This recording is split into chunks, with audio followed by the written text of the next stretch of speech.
وہ شریعت کہاں ہے؟ قرآن نے کہا ما آتاکم الرسول فخذوہ وما نہاکم عنہ فانتہوا، جو رسول اللہ صلی اللہ علیہ وسلم تمہیں دے شریعت وہ تمہیں لے لو، اور جن چیزوں سے منع کر دے اس سے رک جاؤ، یہ شریعت ہے۔ اور اس شریعت کے اندر بہت سی چیزیں وہ ہے جس کے کرنے کا حکم دیا ہے، اور بہت سی چیزیں وہ ہیں جس سے منع کیا ہے۔ ہماری شریعت بانجھ شریعت نہیں ہے، اور امت مسلمہ لاوارث امت نہیں ہے جس کا کوئی پوچھنے والا نہ ہو، ایسی لاوارث نہ امت ہے نہ اسلام کوئی لاوارث مذہب ہے، نہ ہی اس کا کوئی طریقہ کسی بھی موڑ پر جس کو انسانیت کی ضرورت ہو اسلام نے نہ بتایا ہو، ایسا کبھی نہیں ہوا ہے۔ ہر طریقہ، ہر لہجہ اور ہر ادب شریعت اسلام نے انسان کو بتایا ہے۔ اس لیے تو قرآن نے کہا ان الدین عند اللہ الاسلام، اللہ کے نزدیک اگر کوئی مذہب قابل قبول ہے تو وہ اسلام ہے۔ ومن یبتغی غیر الاسلام دینا فلن یقبل منہ، اسلام کے علاوہ اور کوئی مذہب اختیار کر کے ہمارے پاس آئے گا ہم اس کو ہرگز قبول نہیں کریں گے، اور اس کو ہم آخرت میں عذاب دیں گے۔ تو آگے کہا قرآن نے ملء الارض ذہبا ولو افتدی بہ، زمین سے آسمان تک بھر کر اگر کوئی سونا دے کہ آخرت کے عذاب سے چھوٹنا چاہے تو ہم چھوڑنے والے نہیں ہیں۔ ہماری تہذیب ہے، ہمارا ایک کلچر ہے اسلامی جس کو ہم نے دل و جان سے قبول کیا ہے۔ بائی چانس اسلام کو قبول نہیں کیا ہے، چوائس کر کے اسلام کو قبول کیا ہے، ہم نے چاہ کر اسلام کو قبول کیا ہے، کوئی مجبوری نہیں ہے۔ ہمارا مسلمان ہونا کوئی مجبوری نہیں ہے۔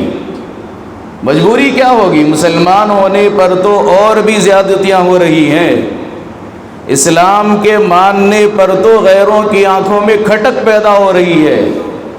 تو مجبوری تھوڑی ہے ہماری کہ جو ہم اس گھناؤنے دور میں، اس خطرناکی کے دور کے اندر بھی ہم اپنے اسلام پر مضبوطی کے ساتھ قائم ہیں۔ کون سی مجبوری ہے؟ کوئی مجبوری نہیں ہے، کسی طرح مجبور نہیں ہے، ہم نے سوچ سمجھ کر فیصلہ کیا ہے، عقل شعور رکھ کر ہم نے اسلام کو اختیار کیا ہے۔ ہم سمجھتے ہیں کہ پوری دنیا میں یہی اللہ کے نزدیک مقبول دین ہے، ہم سمجھتے ہیں کہ یہی وہ دین ہے جس میں ہر طریقے کا اور زندگی کے ہر شعبے کا ہر طریقہ ہمیں یہاں ملنے والا ہے۔ دوسرے مذہب کا اگر ہم جائزہ لیں تو حضرت عیسیٰ علیہ السلام ہی کو لے لیجئے، جتنی معلومات قرآن دیتا ہے اور جتنی معلومات حضرت عیسیٰ علیہ السلام کے بارے میں احادیث مبارکہ دیتی ہے، اتنی معلومات تو خود ان کے یہاں بھی نہیں ہے جو ان کو نبی مانتے ہیں، جو انہی کو نبی مانتے ہیں ان کے یہاں بھی نہیں ہے۔ یہود کا اگر مذہب لے لیا جائے، روایات میں لکھا ہوا ہے 100 سال تک تورات کا کوئی جاننے والا نہیں تھا، شدھ بدھ کوئی رکھتا تھا، 100 سال ایسے گزرے جس میں تورات کا کوئی عالم نہیں تھا۔ قرآن کے تیسرے پارے میں حضرت عزیر علیہ السلام کا تذکرہ ملتا ہے کہ وہ ایک بستی سے گزر رہے تھے جو ویران پڑی ہوئی تھی، جو بستی ہلاک کر دی گئی تھی۔ تو انہوں نے پوچھا اللہ اس کو کیسے پیدا کریں گے؟ کہا ایسے جیسے تم کو پیدا کریں گے، 100 سال تک 100 عام اللہ تعالیٰ نے ان کو اللہ تعالیٰ نے موت عطا کی، 100 سال کے بعد اٹھے ہیں۔ اور تفصیلی واقعہ ہے، جب حضرت عزیر علیہ السلام اٹھائے گئے آگے بستی میں پہنچے تو 100 سال کے بعد تو سارا شہر بدلا ہوا ہے، لوگ بدلے ہوئے، دکانیں بدل گئی، مکان بدل گئے، سب بدل گئے۔ لیکن اللہ کی شان، حضرت عزیر علیہ السلام کو تورات یاد تھی، اور وہ لوگ تورات یہودی تھے، ماننے والے تھے، اہل تورات تھے۔ انہوں نے جب تورات پڑھ کے سنائی تو وہ تو حیران ہو گئے، تو ہمارے باپ دادا تھے، ہم سنتے تھے کہ کوئی کتاب ہماری ہے اور اس کتاب پر ہم یقین رکھنے والے، لیکن اس کتاب کا صحیح جاننے والا کوئی نہیں ملا تھا۔ 100 سال کے بعد یہ کون سی ہستی آ گئی ہے جس کو الف سے لے کر یا تک تورات ساری یاد ہے؟ انہوں نے کہا وقالت اليہود عزیر ابن اللہ، یہود نے کہا عزیر اللہ کے بیٹے ہیں، اگر یہ اللہ کے بیٹے نہ ہوتے تو تورات کیسے ہی نہیں یاد ہوتی؟ تو وہ 100 سال تک تو اس کا جاننے والا بھی کوئی نہیں تھا۔ اس کے بعد بھی کتنے دور آئے کہ اس مذہب کے اندر کتنی تبدیلیاں ہوئی، کوئی بتا بھی نہیں سکتا۔ اور صحیح معنی میں جس زبان میں تورات نازل ہوئی، جس زبان میں انجیل نازل ہوئی، شاید و باید کہ ایک نسخہ بھی دنیا میں اس زبان کا موجود نہیں ہے۔ آپ اگر ہندوستان میں دیکھیں تو تیلگو میں آپ کو انجیل مل جائے گی، کسی اور ملک میں چلے جائیں انگریزی میں آپ کو انجیل مل جائے گی، تورات ملے گی۔ اتری کس زبان میں تھی اور کس زبان میں ہے؟ اور ہم سینہ ٹھوک کے کہتے ہیں انا انزلناہ قرآنا عربیا، اللہ نے قرآن کے بارے میں کہا ہم نے عربی زبان میں نازل کیا۔ مکے کی اس سنگلاخ زمین میں، اس چھوٹے سے گاؤں کے اندر ہم نے اس قرآن کو نازل کیا، بلسان عربی مبین، عربی زبان میں ہم نے نازل کیا۔ 1450 سال کے بعد بھی اسی زبان میں قرآن ملے گا اور ہر جگہ ملے گا۔ اس ساری بات کا خلاصہ یہ ہے کہ ہم جس مذہب اور جس ملت کے ہم ہیں، اس کے ہاں ہر طریقہ اور زندگی کا ہر ادب پہلے سے موجود ہے۔ کسی اور مذہب سے، کسی اور ملت سے کوئی کام ہمیں لینے کی ضرورت نہیں ہے۔ 2-4 دن کے بعد 2023 کا اختتام ہوگا اور پھر 2024 شروع ہونے والا ہے۔ شمسی اعتبار سے جو عیسائی ہیں وہ اس کا، ان کے یہاں عقیدہ یہ ہے کہ ہمارا نیا سال شروع ہے۔ لیکن عجیب بات ہے، 25 تاریخ کو کرسمس ڈے بنائے، 25 تاریخ کو بنائے اس لیے کہ حضرت عیسیٰ علیہ السلام پیدا ہوئے۔ تو انصاف کی بات، سوچنے کی بات یہ ہے کہ سال بھی تو وہیں سے شروع ہونا چاہیے۔ 25 تاریخ کو عیسیٰ علیہ السلام پیدا ہوئے اور سب سے مبارک دن سمجھتے ہیں، تو اسی دن سے تو تاریخ نیا سال شروع ہونا چاہیے۔ 5 دن کے بعد، 6-7 دن کے بعد پھر پہلی جنوری کو یہ نیو ایئر مناتے ہیں۔ تو کیوں؟ سب سے مقدس دن تو عیسیٰ علیہ السلام کی پیدائش کا ہے، تو وہیں سے تو شروع ہونا چاہیے، لیکن نہیں کیا ہے۔ انہیں خود پتہ نہیں کہ ایسا کیوں کر رہے ہیں۔ بہت کھوج کرنے کے بعد باضابطہ ان سے پوچھا گیا تو انہوں نے ڈھونڈ کر ایک بہانہ نکالا کہ عیسیٰ علیہ السلام کی ختنہ ہوئی تھی 1 جنوری کے، تو ہم خوشی میں نیو ایئر منا رہے ہیں۔ عجیب بات ہے، یہ بھی کوئی مذہب ہوا؟ یہ بھی کوئی طریقہ ہے؟ نبی کی پیدائش پر تو تم نے سال کی خوشی اتنی نہیں منائی جتنی نیو ایئر پہ منا رہے ہو، اور اس کو ختنہ کو اس کو بہانہ بنایا کہ ختنہ منائی گئی تھی حضرت عیسیٰ علیہ السلام کی، تو ہم خوشی منا رہے ہیں، وہاں سے اپنے سال کی شروعات کر رہے ہیں۔ تو کیا یہی چیز ملی تھی سال کو شروع کرنے کے لیے؟ تماشا ہی تماشا ہے۔ تو وہ ان کے لیے تماشا ہو، ان کا مذہب ہے، طریقہ ہے، رواج ہے۔ ہم کو کون سا سانپ سوکھ گیا اور ہم پر کیا مصیبت پڑی ہے کہ ہم ان کے طریقے پہ چلنا ہم شروع کر دیں۔ کتنا طبقہ امت مسلمہ کا ہے جو نیو ایئر بناتا ہے، کیا کیا خرافات نہیں ہوتے ہیں، کیا کیا بدتمیزیاں نہیں ہوتی ہیں، کیا کیا بے حیائی کا بازار گرم نہیں ہوتا ہے، کتنی بے حیائیاں کی جاتی ہیں۔ باضابطہ طور پر بطور عید کے منانے والے لوگ ہیں، نئے کپڑے بنانے والے لوگ ہیں، نئے کپڑے بنائے جائیں گے اور پھر اپنے گھر والوں کو بھی عید کی طرح نئے کپڑے لا کے بطور تحفہ اور گفٹ کے دے دیں گے کہ نیو ایئر کا ہے۔ یہ کون سا اسلامی طریقہ ہے؟ یہ کوئی مسلمانوں کا طریقہ نہیں ہے۔ کتنی طوفان بدتمیزی برپا کرتے ہیں۔ برابر 12 بجے لائٹ آف ہو جاتی ہے، کرنٹ بند کر دیا جاتا ہے، بجلی بند کر دی جاتی ہے، چیختے چلاتے ہیں۔ اس کے بعد کا نیا سال شروع ہوتا ہے۔ کیا بتانا چاہتے ہیں؟ تم چاہے جس مصلحت اور حکمت کے تحت بند کر دو، بات سمجھ میں یہ آتی ہے جس امت کا پہلا سال کا پہلے دن کا پہلی رات کا پہلا منٹ تاریکی سے شروع ہوتا ہے، وہ روشن مستقبل امت کیسے بن سکتی ہے؟ یہ کہاں سے شروع ہوا؟ اتا پتہ کچھ نہیں ہے۔ بہتی گنگا میں ہاتھ دھونا ہماری عادت بن گئی۔ چلو تم ادھر ہی جدھر کی ہوا ہے، جدھر ہوا ہے ادھر ہی چل، جدھر ہری ادھر چلتے رہنا ہے۔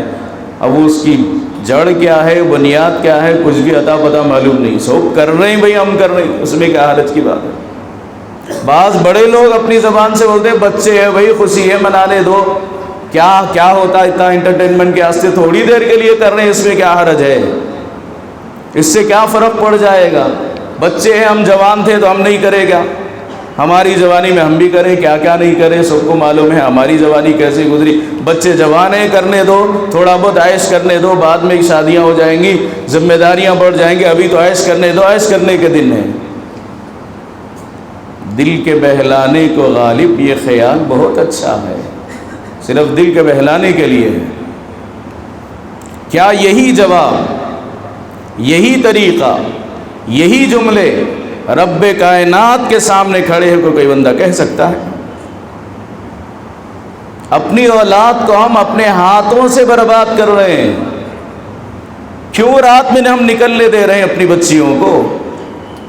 کیوں سہیلیوں کے گھر بھیج رہے ہیں؟ کیوں دوستوں کے یہاں ہم بھیج رہے ہیں؟ ہمیں معلوم نہیں کہ جا کے خرافات کریں گے؟ کیا ہمیں معلوم نہیں کہ جا کے زنا کے اڈوں پہ زنا کریں گے؟ کیا ہمیں معلوم نہیں کہ ہماری اولاد اس رات میں شراب پیے گی؟ کیا ہمیں معلوم نہیں کہ ہماری اولاد کو ان کے دوست بٹھا کر زبردستی شراب پلائیں گے، زبردستی زنا کے اڈوں پہ لے کے جائیں گے اور زناکاری میں مبتلا کریں گے؟ سب کچھ معلوم ہونے کے باوجود بھی، خدا را اگر ہم سب کچھ معلوم ہونے کے باوجود بھی ہماری اولاد کو اگر 31 دسمبر کو اگر بھیج رہے ہیں رات کے اندر، تو یعنی ہم یہ کہنا چاہتے ہیں اللہ سے کہ اللہ ہم تیری بات قبول نہیں کرتے ہیں، ہم وہ کریں گے جو ہماری سمجھ میں آتا ہے، جو ہماری خواہش ہم اس پہ عمل کریں گے، ہم تیری بات کو پتھر ہم پیر کی نوک پہ رکھ کے اڑانا چاہتے ہیں، یہ کہنا چاہتے ہیں اللہ تعالیٰ۔ کتنی شرابیں پی جاتی ہیں، کتنے خرافات ہوتے ہیں، کتنے لوگ ایکسیڈنٹ میں مر جاتے ہیں۔ ہم نے غیروں کا ہر طریقہ لیا ہے، غیر نے ہمارا کون سا طریقہ لیا ہے؟ ہم نے فادرز ڈے منایا، مدرس ڈے بنایا، ٹیچرز ڈے بنایا، سب کچھ بنا دیا ہے۔ آج تک کسی غیر مسلم نے عید الفطر ڈے منایا ہے؟ نہیں منایا ہے۔ عید الاضحیٰ ڈے منایا ہے؟ ہماری عید کا کوئی دن منایا؟ نہیں منایا ہے۔ نہ عید الفطر بنایا ہے، نہ عید الاضحیٰ منائی ہے، لیکن ہم نے ان کا ہر ڈے منایا ہے اور ہم خوش ہو رہے ہیں، ترقی کے راستے پر ہیں۔ افسوس ہے، تف ہے، ایسی یہ بھی کوئی ترقی ہے؟ یہ بھی کوئی ترقی ہے؟ ہم یہ سمجھتے ہیں کہ یہ ہم روکنے والے کون ہیں؟ قرآن روک رہا ہے، ما آتاکم الرسول فخذوہ وما نہاکم عنہ فانتہوا۔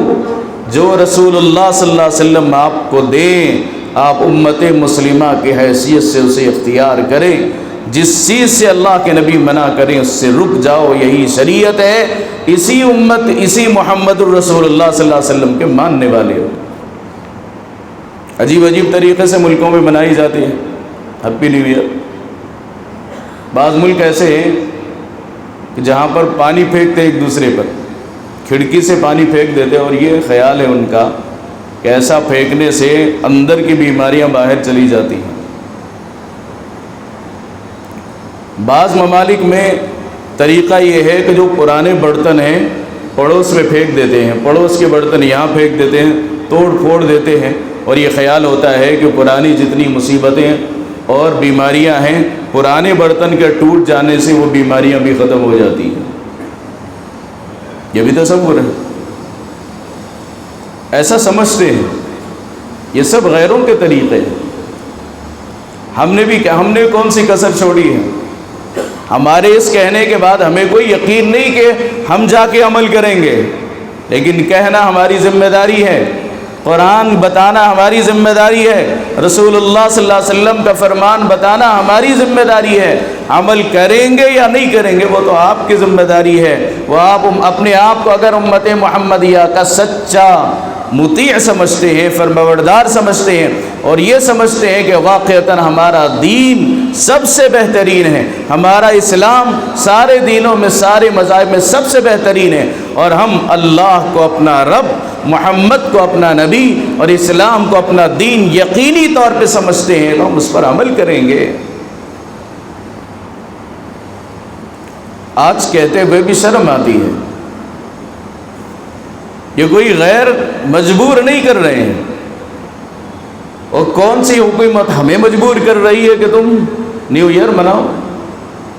کون سا قانون مسلمانوں کو لکھ کے دیتا ہے کہ تم اس میں عمل کرو؟ کون سا قانون مسلمانوں کو مجبور کرتا ہے کہ تم نیو ایئر کے دن ناچو گاؤ، شراب پیو، زنا کرو، بدکاری کرو، حرام کاموں میں مبتلا ہو جاؤ، اپنی جان کو جوخم میں ڈالو؟ کون سا قانون کہتا ہے؟ کوئی قانون نہیں کہتا ہے، ہم خود اس پر عمل کر رہے ہیں، ہماری خواہش ہے، ہمارے نفس کے جذبات ہیں، اور ہم نفس کے جذبات پہ عمل کر رہے ہیں، اور یہ سمجھتے ہوئے کہ یہی ترقی ہے، یہی ترقی ہے۔ اور کہتے ہیں تھوڑے تھوڑے دن کے بعد انسان کے مزاج میں تفنن ہونا چاہیے، کچھ الگ ہو تو مزہ آئے گا، کچھ الگ ہو تو مزہ آئے گا۔ اصل میں مسئلہ یہ ہے کہ ہم ساری زندگی ہم مناتے آئے ہیں، اس لیے ہم اپنی اولاد کو روک نہیں سک رہے۔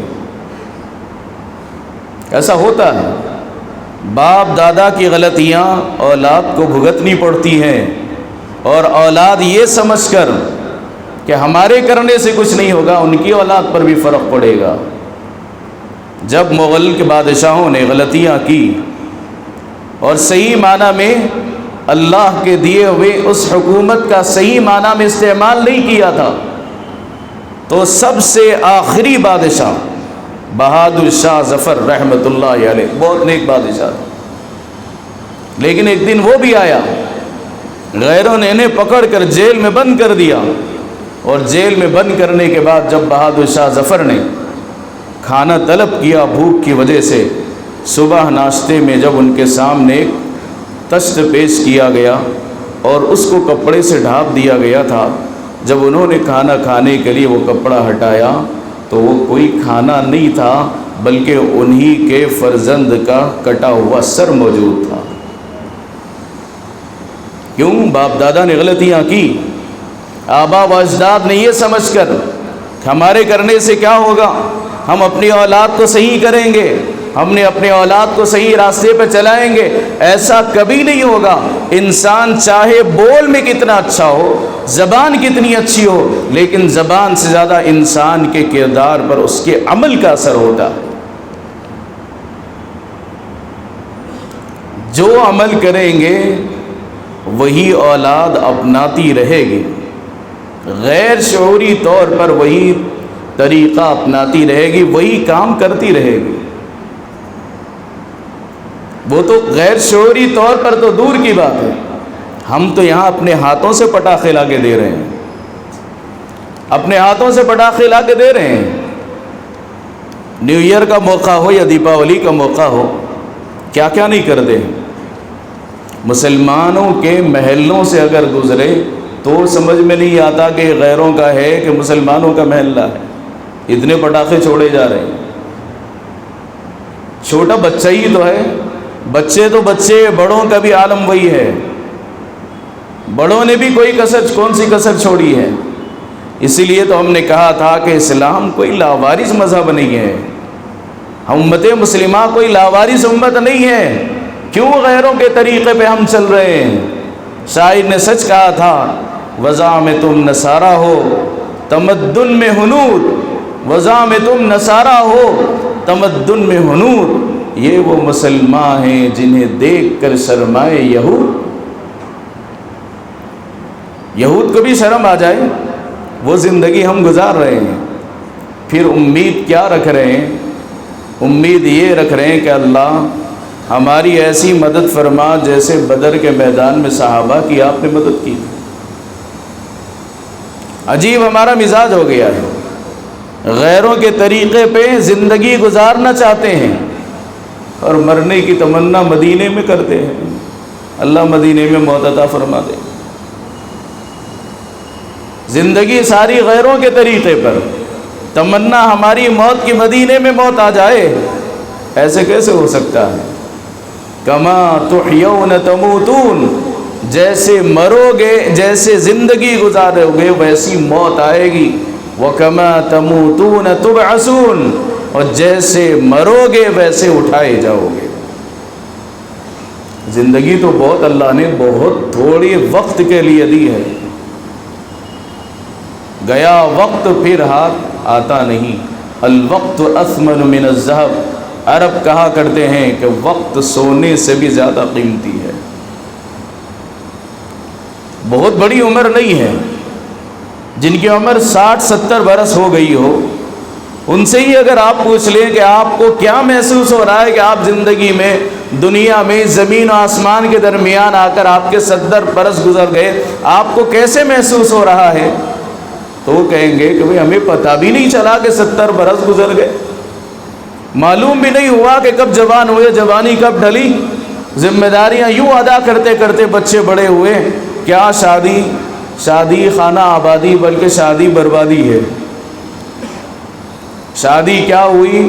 خوشی، ایک سچ کہا، عرب کا ایک مقولہ ہے، سرور شہر، ایک مہینے کی خوشی۔ شادی بولے تو وہی ہے، سرور شہر، ایک مہینے کی خوشی۔ کئی کو بولے تو سب دعوت آتے رہتے، ادھر دعوت، ادھر دعوت، ادھر دعوت، ادھر سب جگہ دعوت، اوپر سے جمعہ کی، ادھر جمعہ کی، ادھر جمعہ کی، مست۔ بچی کو بھی کام کرنے نہیں دیتے، بچہ بھی مزے میں، خالی کھاتے رہو، پھرتے رہو، مزے کرو۔ اس لیے سرور شہر نے ایک مہینے کی خوشی، بعدہ غموم دہر، زندگی بھر کا غم، یہ کہاں کی کانٹی لگی رہ گئی، سال 2 سال ہوا کہ نہیں کہ منا آ گیا، نہ دن میں سونے دینا نہ رات میں سونے دینا۔ عجیب مسئلہ، رات میں پیدا ہوا تو دن میں روتا، کہتے دن میں پیدا ہوا تو رات میں سونے نہیں دیتا۔ ایک مولانا سے جا کے پوچھے، کہتے بچہ پیدا ہوا تو جا کے پوچھے، مول صاحب اذان دینا ہے، اور کوسی اذان دینا، فجر کی اذان دینا، دوسری اذان دینا؟ انہوں نے کون سی بھی اذان دو؟ انہوں نے الصلاۃ خیر من النوم، بولنا نہیں بولنا، وہ اذان دینا یہ اذان دینا، نماز نیند سے بہتر ہے۔ بولے الصلاۃ خیر من النوم، وہ اذان حق کو دیو، وہ اذان دیے تو انہیں سوتا نہیں، دوسرا پیدا ہوتا نہیں ہے۔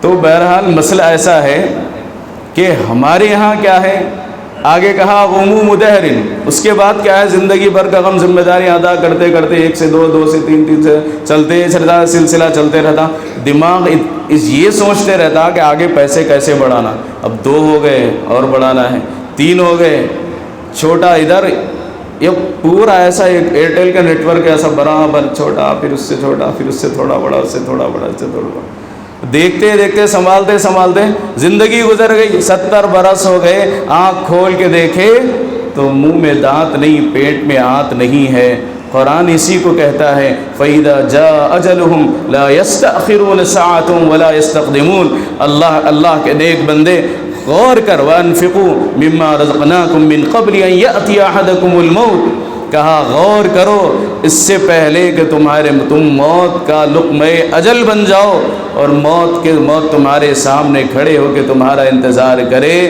ایک ایک وقت قیمتی سمجھ کر، ایک ایک منٹ قیمتی سمجھ کر اللہ کی عبادت میں اور اللہ کی یاد میں گزارتے رہو، ورنہ پھر یہاں دنیا میں بھی انسان کو پچھتانا پڑے گا، اللہ کے سامنے اور نبی کے سامنے جا کے ہم رسوا ہو جائیں گے۔ اس لیے یہی گزارش کی جاتی ہے، ہمارا دین اسلام ہر طریقے کو بتاتا ہے اور ہر ادب ہمیں بتا کے گیا ہے، اللہ کے نبی صلی اللہ علیہ وسلم بھی بتا کے گئے ہیں۔ اس لیے ہم غیروں کی نقالی نہ کریں اور غیروں کے طریقے میں نہ کوئی دین کا ہمارا کوئی فائدہ ہے نہ دنیا کا ہمارا کوئی فائدہ ہے، لیکن خواہ مخواہ آخرت کے عذاب کو ہم اپنے ہاتھوں سے مول لیں گے اگر ہم نیو ایئر منائیں گے۔ اللہ کرے کہ اللہ تعالی ہمیں بری خرافات سے، بدعات اور رسومات سے اللہ ہم سب کی حفاظت فرما لے۔ وآخر دعوانا ان الحمد للہ رب العالمین۔